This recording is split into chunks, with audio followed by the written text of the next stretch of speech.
All right, in this video we're going to go through questions 6 through 9 on the exam review. So the first question gives us a graph that looks like this. And it says, tell me what is the domain and the range. So on this one, notice that when we're looking at domain and range, we're saying domain, we're looking from left to right, and we're saying where do we have graph. So notice that I don't have any graph until here, and then I continue to have graph until I get to here.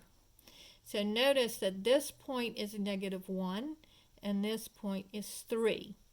Now the -1 is going to be included because there's a colored in circle here, but the x-coordinate of 3 will not be included because there's an open circle at the 3. So my domain is going to be from -1 to 3. Now when I'm looking at my range, I'm going from bottom to top. And so looking at from the bottom, I don't hit anything until I get to this point. -5 will be where it starts. And then it goes all the way up, and be careful because it goes past this point. It goes all the way up to here, which is 4. So it goes from -5 to 4. Now notice there is a point at 4, and it doesn't specifically have a dot there, but there is a point at 4, but there's no point at -5 because that's an open circle. So if it doesn't have an open circle, then it's got a dot.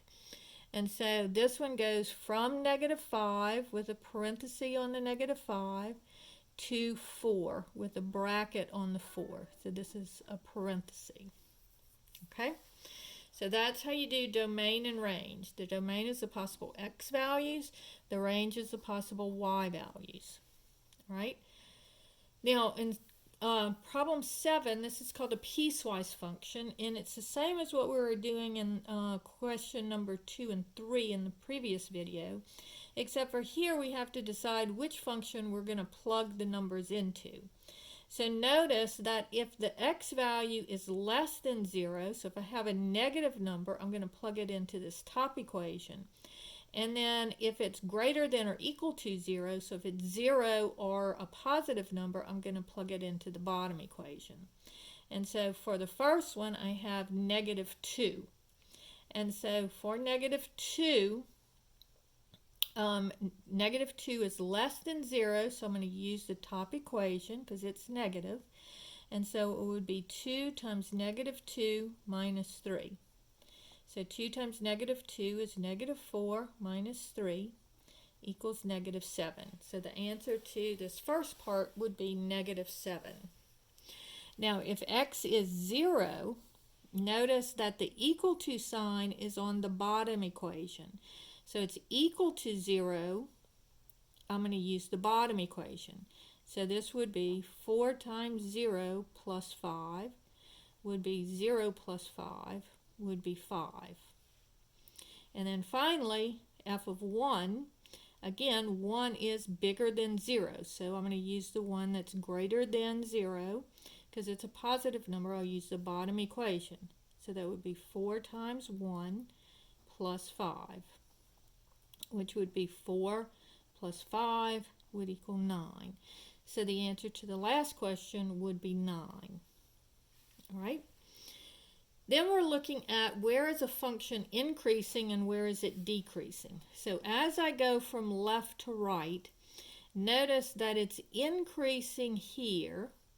It's going up as I go from left to right. So this is increasing, this is decreasing, and then this is increasing.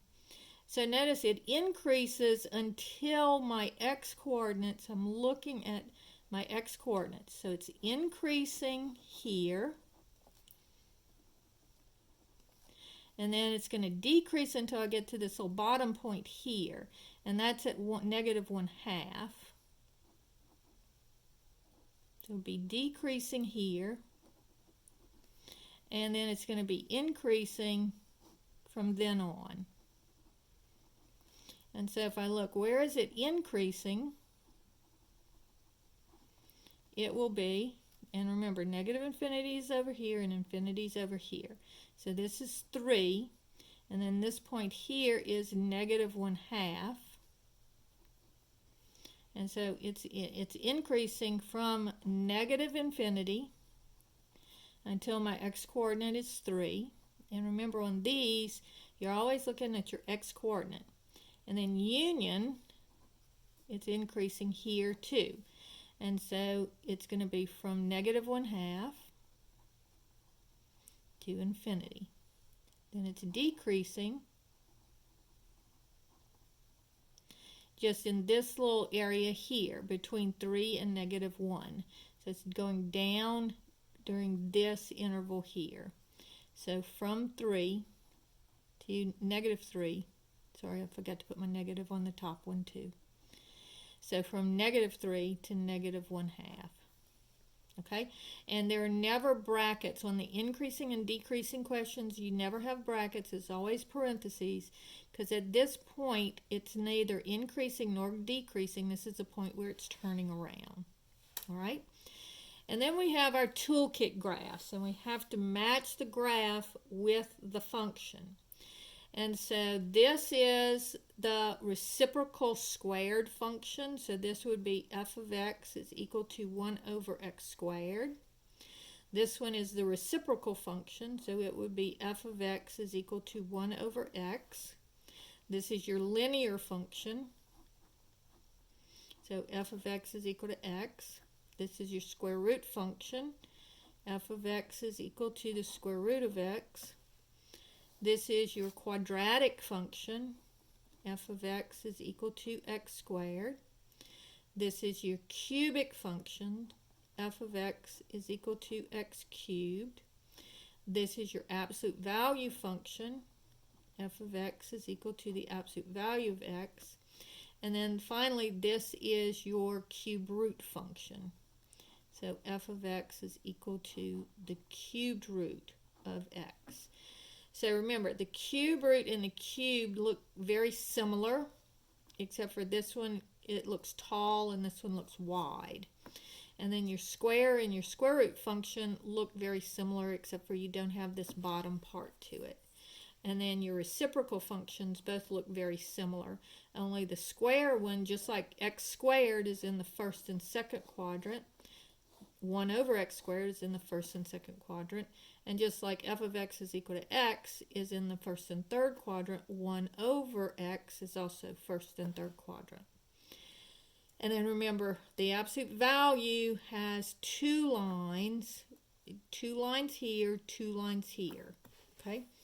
And so those are just kind of hints on how to remember them. So domain and range, the domain is the possible x value, and the range is the possible y values.